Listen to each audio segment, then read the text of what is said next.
NorthJerseySports.com Athlete of the Week. You can nominate an athlete by tweeting at us, hashtag NJSAOTW, or emailing us at njsaotw@gmail.com.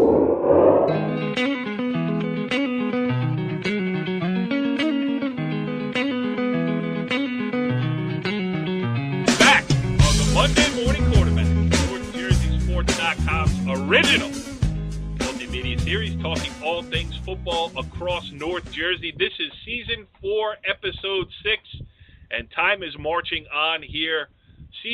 Regular season, more than halfway done.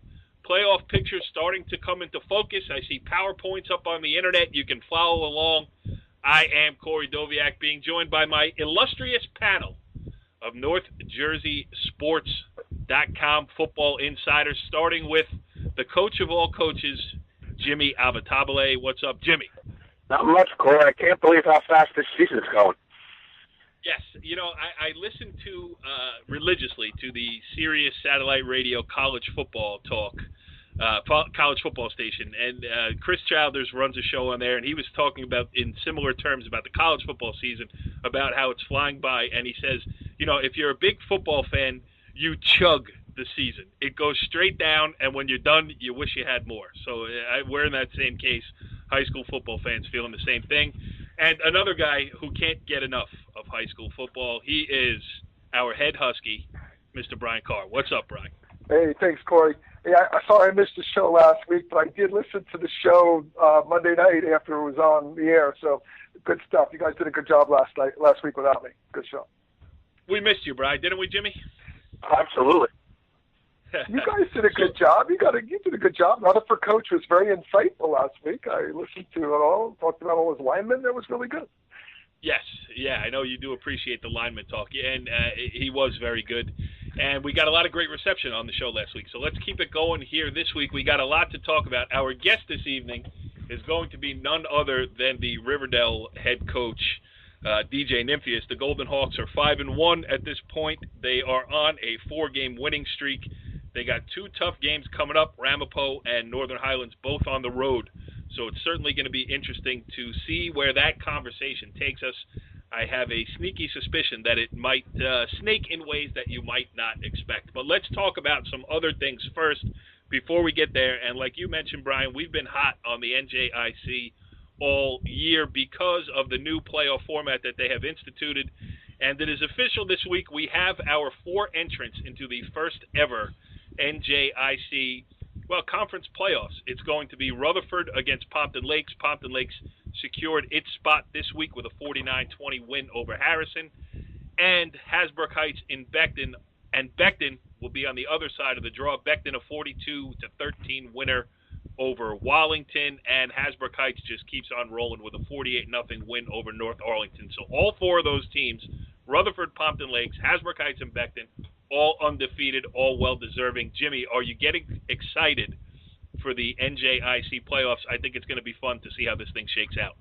I'll tell you what, you can't ask for anything better if you love public Group 1 football, Group 1 and 2 football. The 2 matchups with Rutherford, Pompton Lakes, that's an even matchup. And obviously you get the South Bergen game with Hasbrook Heights and Beckton, 2 teams that have been blowing people out all season, and something's got to give one way in that game. Yes, absolutely. And you're right. I mean, it's the Route 17 corridor plus Pompton Lakes. Have they decided? I don't even know if you know this, the answer to this question, but do you know who's the home teams or how that's going to be decided? I do not know how it's going to be decided. It's going to be very exciting to see, especially if it's played at Hasbrook Heights, which is one of the great small venues in Bergen County. And, if you play at Pompton Lakes, we were there this past weekend, that's a great place to watch a game too. So it's just a lot of excitement with the semifinal games. Yes, and if the powers that be in the NJIC are listening, I have 2 proposals. One, let Pompton Lakes be a home game because they don't have lights. They would play on Saturday afternoons, which means you would get either at Hasbrook Heights or Beckton on the Friday night, and then people could go up to Pompton Lakes on Saturday. Or, and this might even be a little bit more fun, let Rutherford be the home team and stagger the starts. So maybe start one at 5:30 or one at 6 o'clock and one at 7 or 7:30. So you can go catch the first game and then get over to the other venue, short shot right down Route 17. Notorious for its traffic problems as it is, but Bri, I know if I know you at all, you'll be the first guy out of the parking lot and in the car. That's my biggest concern. We talked about that up at Pompton Lakes over the weekend. Is we want to go to see both games. We don't want to have both play at the same time and miss a game. We got to get to those games. So it's going to be good. It's really going to be fun, I think. Pompton Lakes, really, I like Pompton Lakes. I haven't seen Beckton, but I guess that's going to be a tough game for Hasbrook Heights. So I'm excited to see both of them. A lot of very good competition and good teams. Hasbrook Heights, a lot of offense. Pompton Lakes, a lot of offense. Rutherford score as well. So you got a lot. It's going to be a collision course of 4 good teams here. It's going to be fun. Yeah, absolutely. That's definitely going to be interesting. All right. We're going to get to a lot of other games. We're going to go around North Jersey here. We have a lot of sound. Brian Carr got some interviews Friday night in Mahwah's win over Northern Highlands. We'll play those. Our friend Jason Bernstein checking in from Hudson County. He sent us an interview that he did with Lincoln head coach Robert Hampton. We'll play that. And then I have an interview that I want to play from Friday night, the game that I was at. Pascack Valley getting its first win of the season out on the road at Demarest in one of the craziest games that I've seen in a long time.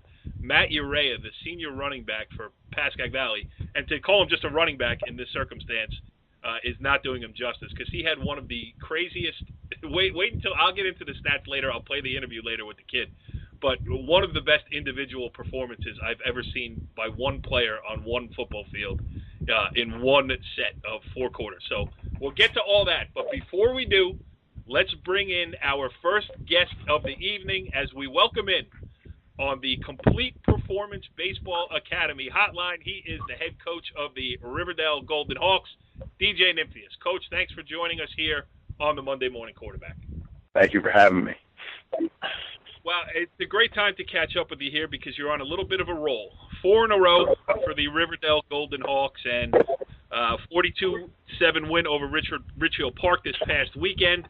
You got 2 tough ones coming up. So before we get into everything else, give us a state of the state on Riverdale football here. State of the state. Well, I don't know. We're getting ready to play Ramapo, and I was trying to figure out what's it like getting ready to play Ramapo and looking at ourselves and watching film on them. They're kind of like I guess they're the school of special surgery. We're like a butcher shop. I mean, I watch their stuff. Every time I watch them play, I think to myself, man, I love the stuff they run. And I get real excited about it. You're writing things down and saying, that's just a great concept. Then you realize you got to defend it.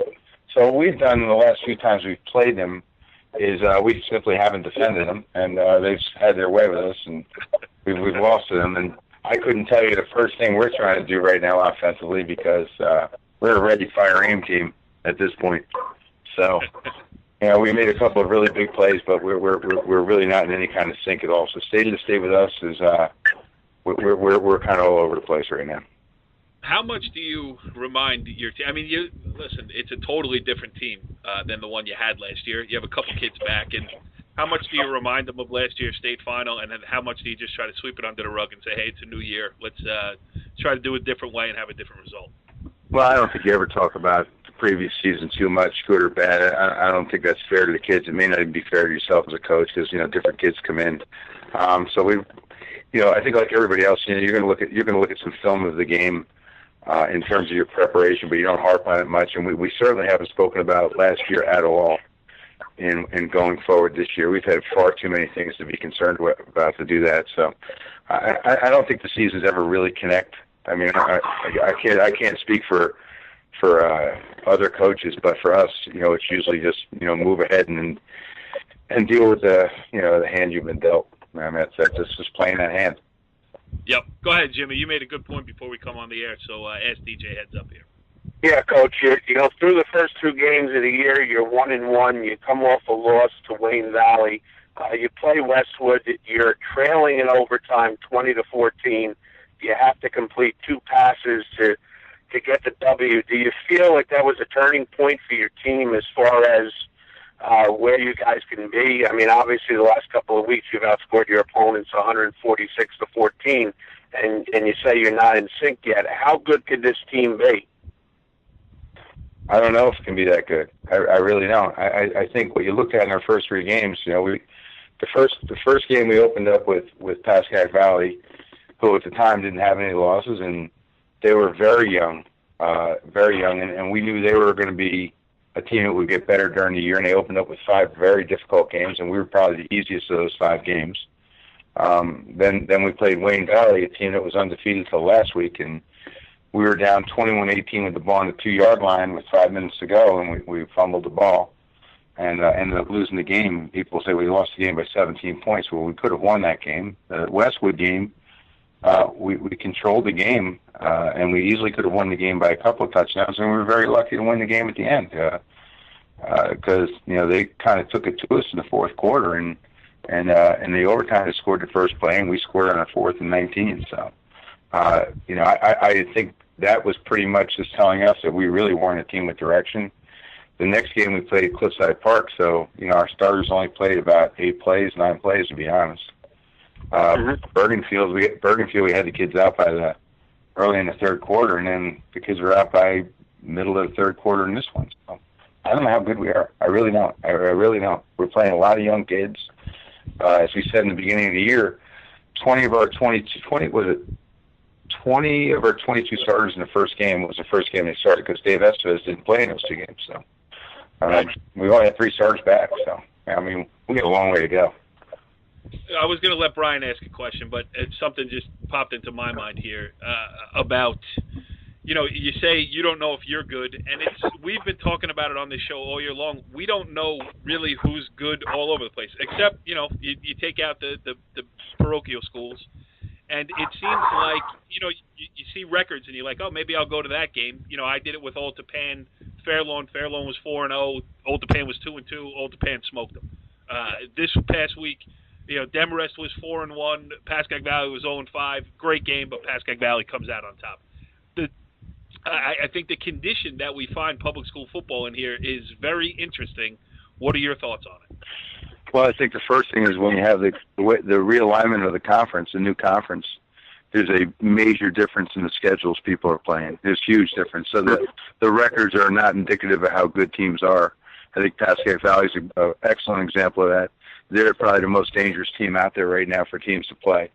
Ramapo is going with pretty much a new cast. They open up Wayne Hills playing tough. They lose a tough game against Demarest. They have a lot of kids out in that game, and Demarest plays very well. And Old Tappan lost their entire team, and except for kids up front, and they're coming along right now. So, Westwood's a really good team. Apparently Mahwah is good. We don't play them this year. I think everybody's, kind of on the upswing with what they're doing, but early in the year you weren't going to see tremendous football. I'll tell you who's unbelievable, Sparta. Really? Old nemesis, Sparta. Well, they're really good. I mean, I think really when you look at our whole section, which is good, it's a 3-team race. It's Old Tappan, Ramapo, and Sparta. And anybody else can maybe get in the fray. Would be fortunate to get in the fray, but those 3 teams are clearly beyond everybody else right now. All right, Brian, your turn. Hey, DJ, I was going to ask, we talked about here earlier on the show during the season here about your program, and every year you seem to reload. I was just wondering, how do you think you've gotten this successful where you've been able every year to make the playoffs? And every year you seem to have a good collection of athletes. What do you think you guys are doing that's helping you? I don't know. I think we had the same kind of thing going when I was assistant at Glen Rock. Multi-sport kids, that helps a ton. If the kids buy into being multi-sport kids, we don't have a single kid on our team that's a one-sport kid. I don't remember the last time we did.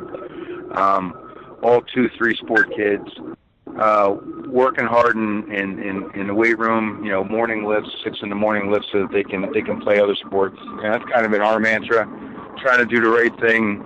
And you're going to get some athletes out of that. I don't think it's any kind of magical formula. It's just, hard work. I don't think we're doing anything anybody else isn't doing. We're just staying with it and, have a feeder program where they they coach the kids up and get kids interested in playing football, and we've been pretty fortunate. But I mean, you're starting to see a lot of schools run out of gas now with that. Yeah, I mean, there's been a lot of hits on football. I don't think the non-public thing has helped. I think it's led to tremendous loss of perspective in terms of what high school football is. I could go on and on. I don't really think it's worth it, but I think high school football right now is in big trouble. Right. Hey, Coach, one follow-up on that. Let me follow up with you, DJ.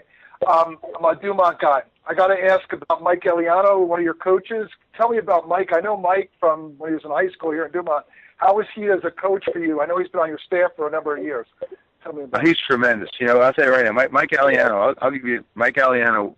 If you're talking about reasons why where we are right now, it's Mike Eliano. His organizational skills, his work ethic. I always talk to guys, say, who wants to be the next head coach? And they'll say, like, well, I don't know. I said, because I need somebody to be that tomorrow because I'm tired of this sadomasochist life. All right? I tell people all the time, you want to be a head football coach, give me 5 minutes, I'll talk you out of it. But Michael will be a great athletic director one day. That's my take on it. I think he's been a great help to our program. He's a tremendous young man. I love DJ. I love when you say you're getting out of it. And then I could retell the story of how I'm sitting there at a basketball game at Bergenfield, and you come bopping down the stands after the game's over. You're like, hey, look what I just did. I'm like, what? Jimmy, he charted every possession in a basketball game to study what effect putting a shot clock in high school basketball in New Jersey would do. He broke down every possession. No impact. No impact. The only possessions where you violate the shot clock are in the first possessions of each half, when the kids are going to try to run the stuff so the coach acts like he knows what he's doing. And then it's game over, man. They're back out to play it on the playground. Recess breaks out. DJ, I hate to break it to you, man, but you're a lifer. I gotta tell you, you're in it. Yeah. Oh, it's good. Yeah, I always tell you got to look at the guy in the glass. I'm not real impressed. I'm not real impressed. I struggle with that myself. All right, let's talk about David Estevez having him back. I mean, I watched him up close and personal on that great run they made last year in baseball to the Bergen County Tournament semifinals. He is a great athlete. Everybody knows that. But just he gives you a few more options. I don't remember his name because, some bad choices I made in the 90s have hampered my ability to remember names here later in my life. But the kid you had starting that first week against Pascack Valley played well for you. But Dave gives you just, that athleticism that is so important at the quarterback position nowadays. Yeah, Ryan Purcell's the kid's name, and Ryan's given us a lot. Dave's a very different type of player. He's a tremendous athlete. He's very bright. He can throw the ball. He can throw the ball a ton. He can run. He's got good vision. He's a pretty special player. Reminds me an awful lot of my Glen Rock guys, to be honest. Really? Well, everybody wants you to compare guys. I mean, two of the guys I think just went in the Glen Rock Hall of Fame recently. Mark Hannon. He probably reminds me of Hannon the most. I think Hannon accounted for 45 touchdowns his senior year. He was a great player up at Amherst. You had Leonard. Yeah, Chris Leonard. You had Scott Stephen. Those guys were all pretty darn good. And then, of course, you had the guys you've had here, with Dylan and Garrett Avidable. So he's different in his own way. He probably does a little more because, other than Hannon and Avidable, he's the best defensive player. Those two guys are pretty good defensive players too. So, but he gives you great dimension. He really does. And he's only played 10 quarters of football starting quarterback because he missed the first 2 games, and we've kind of been ahead and take him out pretty early in these games. So he's only got 10 quarters of football as a starting quarterback. Yeah, no, he's definitely an impressive athlete. Jimmy, you got one more for the coach? Yeah, Coach, you mentioned about football, probably going the wrong way in a lot of people's eyes. Take a look at the NJIC conference. They scheduled everyone in that conference with 6 games. They're instituting a playoff situation where the 4 division winners will be playing in a semifinal and then a final to determine a champion of the NJIC. Do you think that's something that the Big North Super Conference should think about doing? I think a lot of people start thinking about that stuff as soon as they see it can make them money. I mean, I'm telling you the truth. I think that's what it's all about. I mean, You'll like this, Corey. This is, you know, we are in high school football now. We're the Articles of Confederation. Everybody does whatever they want to do. And I knew we were going to get history. I knew there was going to be some history. It's the whole thing's a ship without a rudder. You know, I mean, whatever. Just tell me who I'm playing, man. Just tell me who we're playing. I don't know. You can say it's a shell game. You can move them around. You can say you're going to do this, do that, and now you have sections of 15, 16 teams, and you call it a state champion, which would be better than being the guy that loses all the time. Because, I mean, the kids, after we lost in that final last year, they put a sign on my door that said, Office of Marv Levy. You know, so, I mean, what do I know? What do I know? So it's I don't know. I guess it works for them. You know, I think if you have a schedule where, you know, what they try to do is say, look, would you like to play good teams? And when we say, sure, we'll like to play good teams. And I think we've generally played pretty good teams this year. You know, Roger called me up about playing them and giving guys some relief, and we played Wayne Valley, and that was a real good matchup, and I think it worked for both teams. And, you know, we get to play, you know, Coach Gibbs's team in the 7th game this year, which is pretty neat, you know, and we still get to play Westwood and Paramus' 9th game. I guess, you know, they decided last year that we had like 3,000 people at the game in the opener, so we might as well make it the 9th game this year, so. I'm just trying to figure it all out, man. We played PV for a trophy. That was pretty cool. That was cool. That was cool. So, you know, we got it can't be perfect, but I tell you this every year. You know, I mean, yes, you got 9 games and only 7 count, but 8 count in terms of the points you can get, but only 7 of your games count. And then they want to start the season earlier. We start the season like whatever time we have regular practice, and you know, it's you wonder why our kids aren't playing. Well, that's why kids aren't playing. Yeah. Right. Now we're chasing a big white lie. Yeah, I mean it's high school football. That's it. No more than that. That's what it is. It's high school football. It's high school football. And you're again. I don't know if we need to have this conversation on the air. I don't want to get anybody in trouble. I don't even want to talk about what we've talked about. Listen, getting in trouble's fun. Yeah, I mean, get in trouble. All right. Hey, listen, I run an internet site. I ain't getting in trouble by anybody. So. I think you know what I think, Corey? I think you're going a little soft. You're going a little soft. Yeah, you used to be a real cowboy, man. You're like, oh yeah, this isn't going to happen. Now, you know, who knows? You probably got the parochials on your show and everything now too, right? Okay, I don't know. I haven't been able to listen to your show lately. You know, we're too busy trying to figure out how we can gain yardage. So. All right. So how about this? Is it possible that we can get rid of the parochial schools and let them go play their own schedule and get, you know, not even worry about it? I know you said. Isn't that what we're doing already? Isn't that what we're doing already?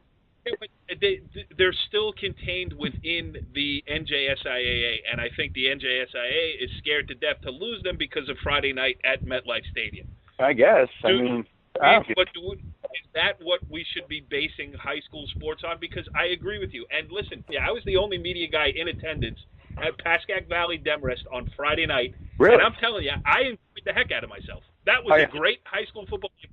You want to say there were turnovers. There were some things where you go, oh, what the heck are they doing there? But you know what? I didn't care. It was 48-42. There were laterals on the last play of the game that almost turned into a wacky touchdown.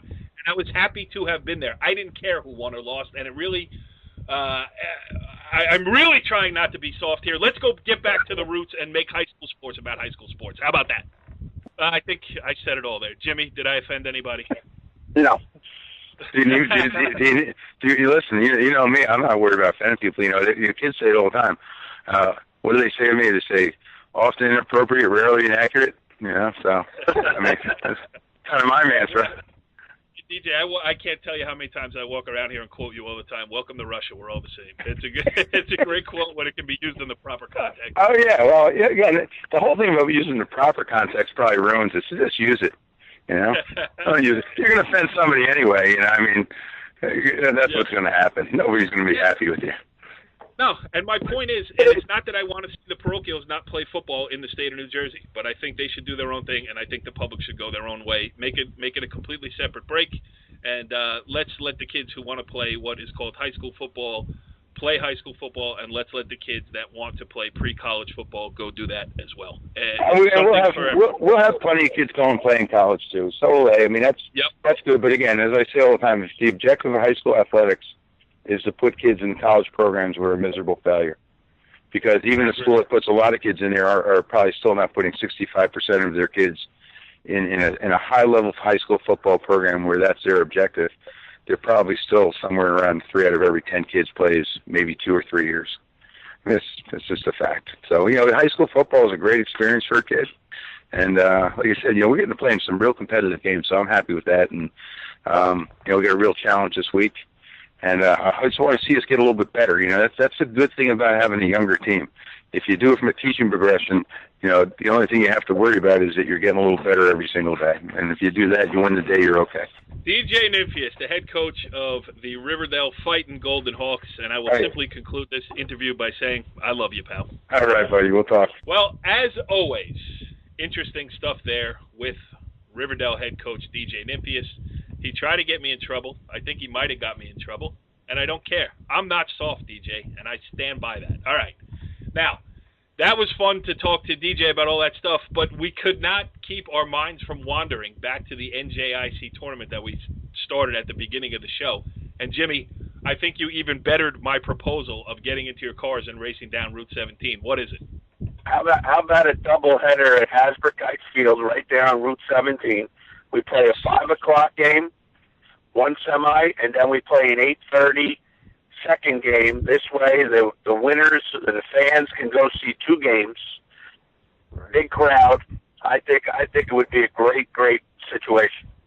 Yeah, I got to do some research and find out how they are going to do this thing, and I will do that and report back to you next week. But those are some great ideas, and I hope somebody in a position of power is listening to it. All right, let's move on here. Let's talk about some of the other action that happened. And one of the big games, both of you were at it on Friday night, was going to be how Northern Highlands, a team on the rise this year for sure, some good victories, came in 4-1, going up against an established program. I don't want to say an established team because Mahwah lost a lot from last year's state sectional championship team.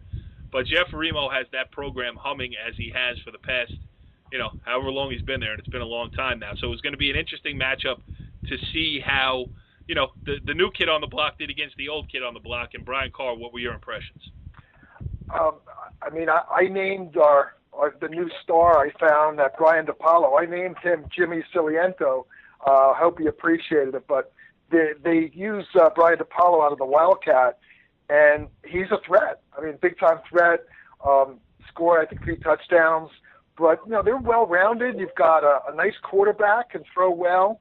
Another running back that's in the mix. And they got a really big tight end, tough kid. I think it's Jack Woods, if I recall correctly. Jack Woods, really good kid, caught a TD that was probably clinched the game for them in the fourth quarter. The game was pretty good. It was back and forth. You looked like Mahwah had control most of the game and stayed ahead the whole game. But they really, it was a good game. It was close until the fourth quarter where they stretched the lead out to the final score there, 28-19. But they were only up by a little bit. So it was a fun game to watch as a fan. And the kids played some good football. And the other kid too, I'm sorry, I don't want to forget, Ethan Plasker for Northern Highlands was a shifty runner for them, and he did a good job. I think he had 3 touchdowns as well. So you got some good athletes on the field there on both sides of the ball. But at the end of the day, Mahwah came out. They seemed to be a little bit tougher and had command of most of the game, and were able to control it and come away with the win. All right, let's play some of these interviews that you got for us, starting with Brian DiPaolo. Yeah. Brian Carr here, North Jersey Sports. I'm up at Mahwah after a big win. I've got Brian DiPaolo.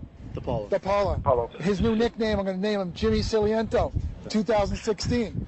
Because I knew his dad, and I know Jimmy as well. Good quarterback, good running back. Tell us about it. You're Mr. Wildcat now, too. I wouldn't say I'm much like James. We're a little bit different, but I just run hard. I got a great O-line, and I do what I can. Coach gives me the ball and get as many yards as possible. Yeah, some really good runs there for TDs. You had the first 3 touchdowns for the team. How do you feel? Feels very good, yeah. I'm tired, but got the win. Feels so good. Good. It was big to beat a big Group 4 school for you guys, beating Northern Highlands?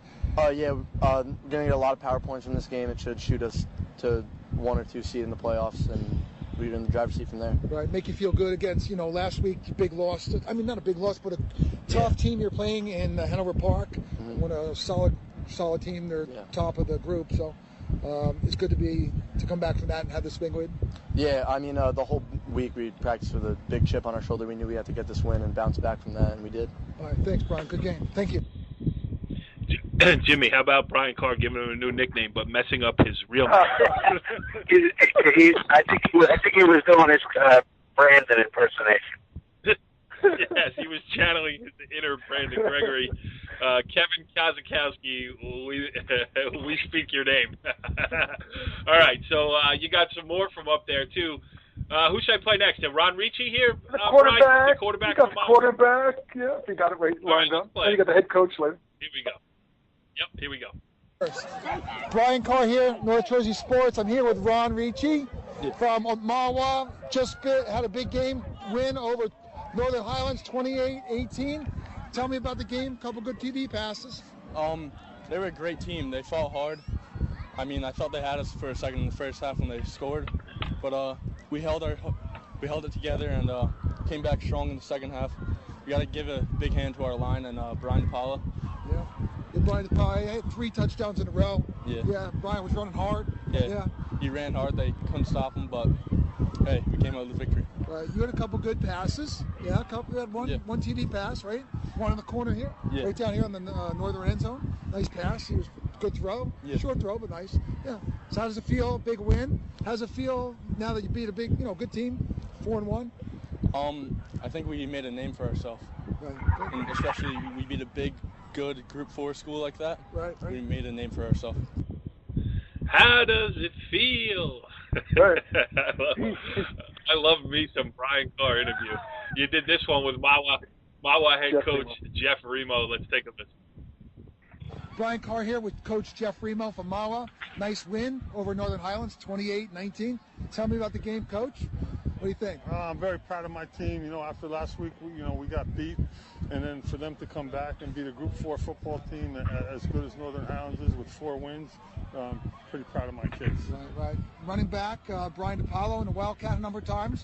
He had 3 TDs. He looked pretty good out there. He's a great athlete. He's a tough kid, and he's a kind of a quiet leader, and we love having him on our football team. Yeah. Ryan Ricci did very well leading the team. Yeah, Ron Ricci, threw the ball pretty well tonight. When we had to throw it, make some key throws, and we completed them to Jack Wood. Very, very happy with both of them. Defense seemed to come through with a couple turnovers. Big turnovers kind of squashed their momentum. Certainly that was the difference in the game. The 2 turnovers we got in the fourth quarter was the difference. Sure.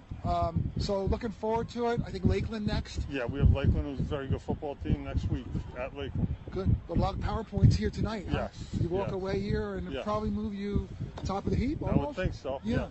So good luck the rest of the way. Good stuff there with Jeff Remo. Mahwah has at Lakeland, as Brian Carr mentioned in that interview, and then at Ramsey. So 2 games, Mahwah, Ramsey, and Ramsey's playing well, actually. Richie Barton covered them on Friday night. They're making a late push for the playoffs, and Mahwah, Ramsey, border war, those kids know each other. Towns are right next door to each other, so that's one of those rivalry games. So Mahwah still with some work to do before the cutoff.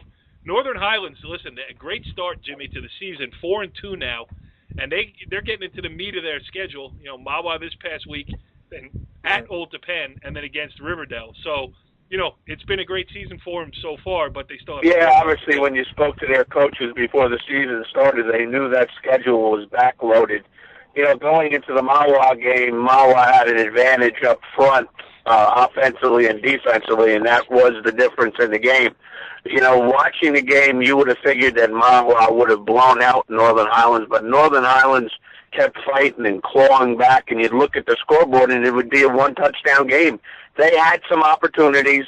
They're a program that's on the rise. They're building it. They're trying to instill a tougher attitude, and you can see that from the coaches on the sideline all the way down. And you know what? They're going to be a better program in the future because of games like last Friday night. Yeah, and it's tough. I mean, listen, Northern Highlands is known as a soccer school with the tremendous success of the girls program, but that overshadows a little bit the tremendous success that the boys program has had over the years too. So you're fighting for athletes with a high-profile sport at Northern Highlands, and they're doing a good job of getting things in order on the football side for sure. So that brings us to the game that I was at on Friday night, which was crazy. I mean, 48-42. Pascack Valley with its first win of the season. I mean, it's kind of crazy to be saying that in week 6 for them, that was their first win of the season. On Thursday, I covered a soccer game. Pascack Valley boys soccer coach Roy Nygren won his 400th game. On Friday, I covered the football game, and Len Cusimano, the head coach in his first season at Pascack Valley, won his first. So quite a juxtaposition there. But you got to give me a second here to pull up in the old NorthJerseySports.com email box, because Matt Urea, the senior running back, do everything for Pascack Valley, was nominated for the NorthJerseySports.com Athlete of the Week. And when I tell you these numbers, it will be no surprise that he will be granted with that honor this week. Listen to this. Rushing the ball, Matt Urea, 39 carries, 312 yards, 6 touchdowns, with a long touchdown run of 61 yards. Passing, 2 for 3, 100 yards, 1 touchdown. Tackles, he had 3 of them, including he being in on the last tackle of the game with Demarest lateraling the ball all the way down the field. Austin Alberici had the ball in his hands, getting deep into Pascack Valley territory, and that's all that game would have needed to make it the greatest game I've ever seen, was to have Demarest run that ball in after 5 laterals, including involving offensive linemen handling the ball. So anyway, he makes the tackle on that play. On special teams, he kicked 4 out of 6 on point-after-touchdown attempts. He had 8 kickoffs for an average of 32 yards per kick. He punted the ball 3 times for a 40-yard average.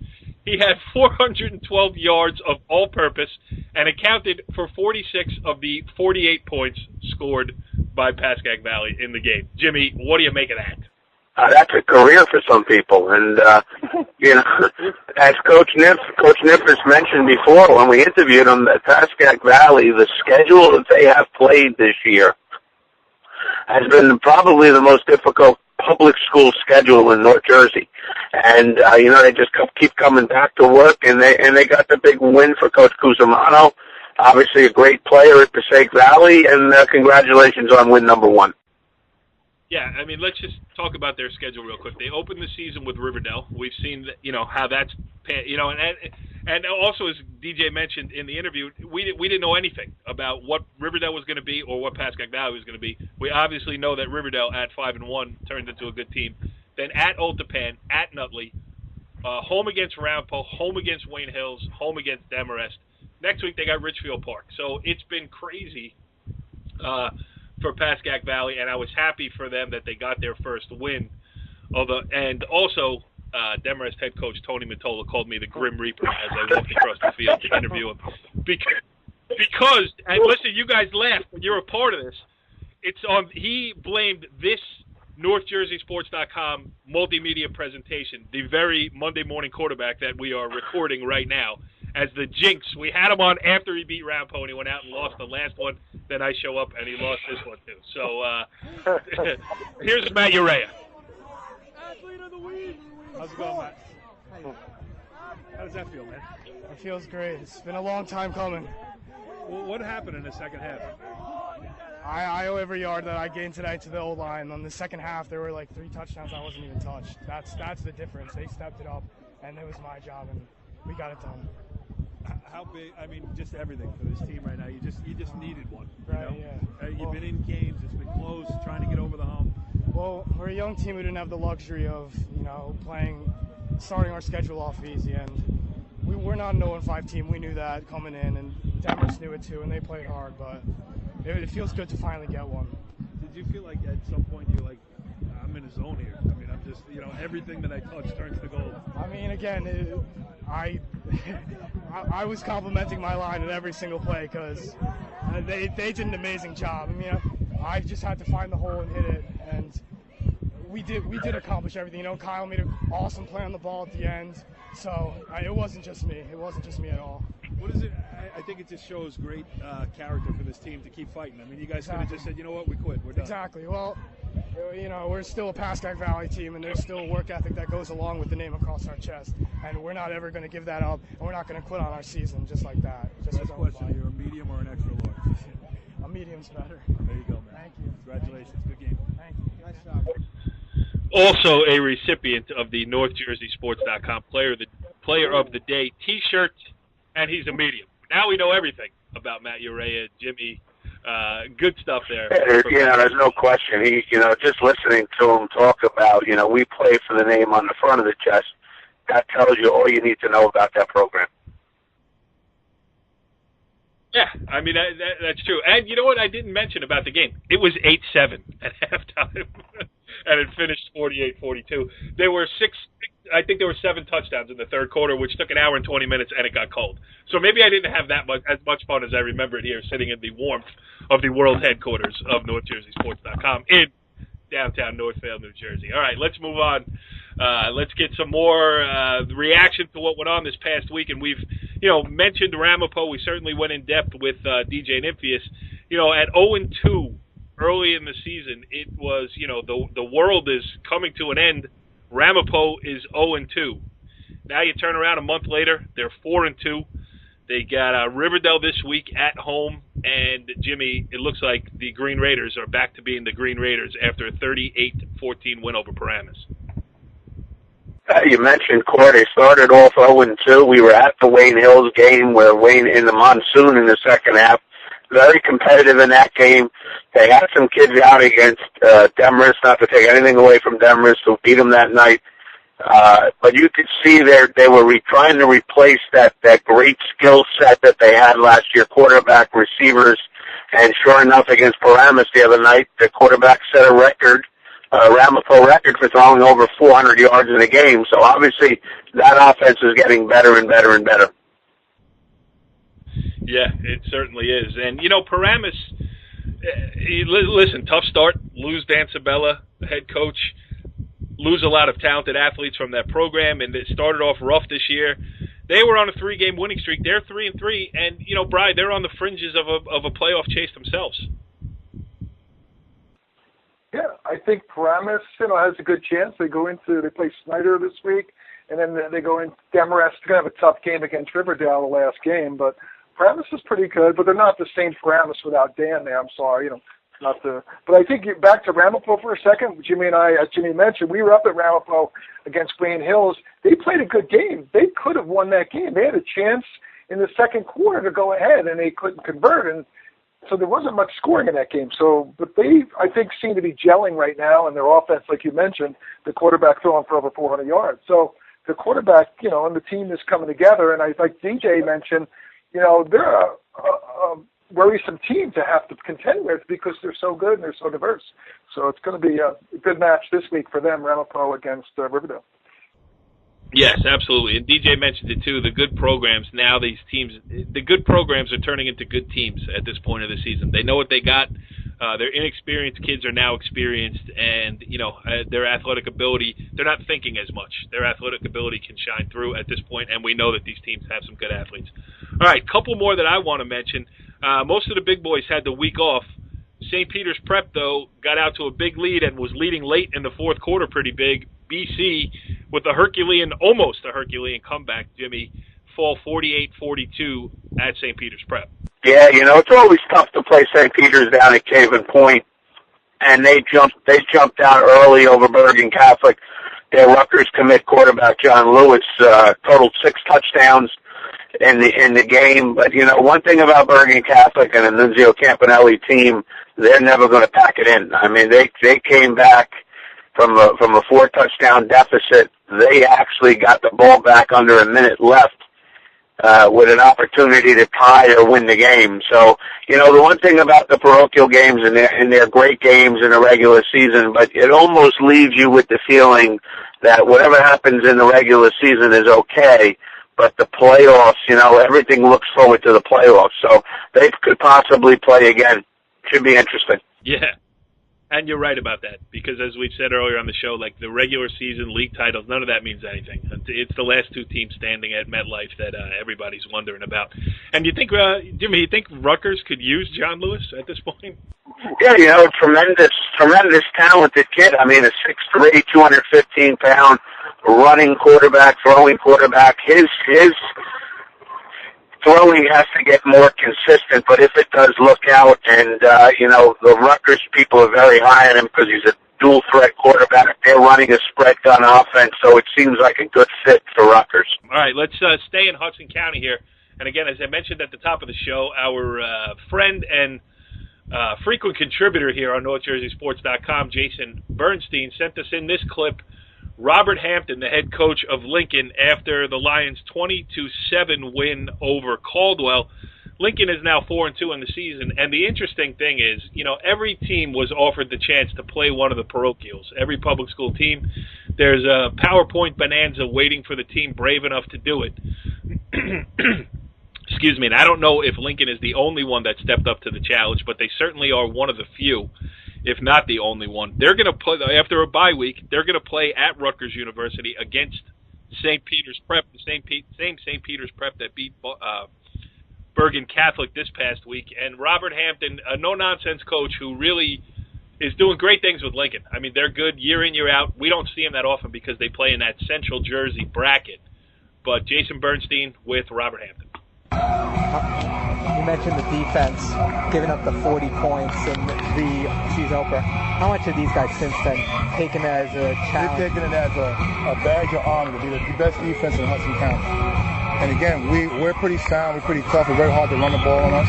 You see how big Damien is in the middle, and Jalen, and the edge guys are pretty tough. And our young guys are young in the secondary. They have 2 more years in football. So once we put this whole thing together, we'll be fine. Losing Frank Darby, a Jason Harrison, and a Naheem Riley, and a Dominic Gordon, it's very hard.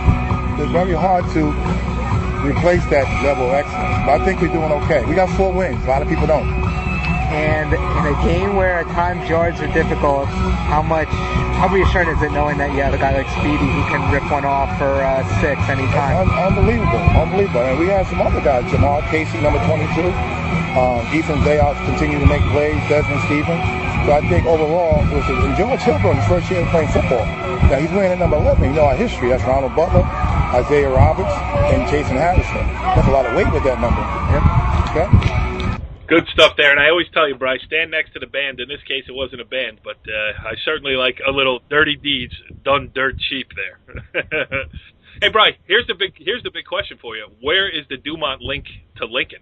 Can you find one? I don't know any links there. I could link the St. Peter's. I could link because there's a coach there, but I don't have a link to Lincoln right now. How about that, Jimmy? I stumped the Husky. Yeah.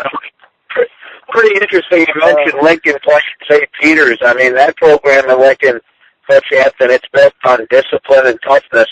And then the week after that, they have another interesting game, another game you probably want to match up 2 teams. You have Westwood in Lincoln. So that, you've got 2 very, very good games there. Yeah, absolutely. All right, couple more I wanted to touch on. Well, Jimmy, why don't you, Westwood, Cedar Grove, you take that one. I tell you what, Westwood went down to Cedar Grove, one of the better Group 1 teams in North Jersey year in and year out, and they came out with a convincing 41-13 win over Cedar Grove. Again, just throwing the ball all over the place, running the ball. And I'll tell you what, ever since that 21-20 overtime loss to Riverdale, which put them at 1-2, they've been a different team. It's almost that they matured right in front of their coach's eyes. And I'll tell you what, in Group 2, Westwood is a team that's stamping himself a team that could possibly make a run at it. The quarterback is on fire, too. That quarterback, Sean Hopkins, I mean, I saw him against Richfield Park, was throwing it all over the field, tore up Dumont, and then he had a really good game against Cedar Grove as well. He had 2 more touchdowns. 4 touchdowns last week. 13 for 15. 13 for 15. Oh, this kid's on fire. That's pretty efficient, 13 out of 15. Let's just touch on a couple other things. Wayne Valley, first loss of the season. Irvington, 52-25 over Wayne Valley. Just a game of note. Also, Fairlawn back on the winning track. 5-1 now after beating Kearney 46-9. Jimmy, is there anything that we didn't mention before I get to the big one, my last question for you of the evening? Just mentioning Irvington, for people not in the listening area that don't realize how talented Irvington is.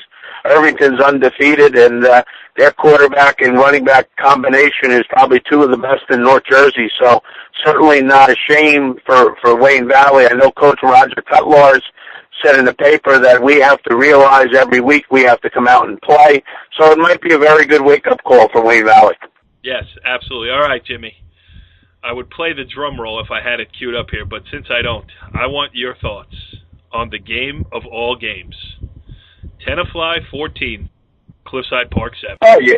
Well, you know, from a Cliffside Park standpoint, they had an opportunity for the winning streak. Like they said in Bull Durham, you know, you win two, it's a winning streak. And for Tenafly coming in a little bit beat up without a win, they sneak out with a 14-7 victory. And you know what? Good for Tenafly. It's a program that's been down for some time. The town, the demographics of the town don't lend itself necessarily for a very, very strong football team. But, you know, congratulations to their coaches and their kids. I agree with you, and not to make light of it, because, you know, I talked to a couple of Tenafly people, and I don't want to say their names because I, you know, talked to them and didn't say this is going on the air. But, you know, one of them was at the game and was, you know, fingers crossed, legs crossed, you know, shoes tied, double knots to cross them up. You know, they were really pulling. They're still pulling for the Tigers, and I give those kids a ton of credit because football is a tough game. It hurts. You practice 6 days, you play one, and it's really hard to get yourself back in the pads and drag yourself back out into the practice field on a Monday when the results have not been going your way and the games have not even been close. So give Tenafly kids a ton of credit, and, you know, good for them. They're in the win column, and we are in the done column this week here on the Monday Morning Quarterback. Follow the leader.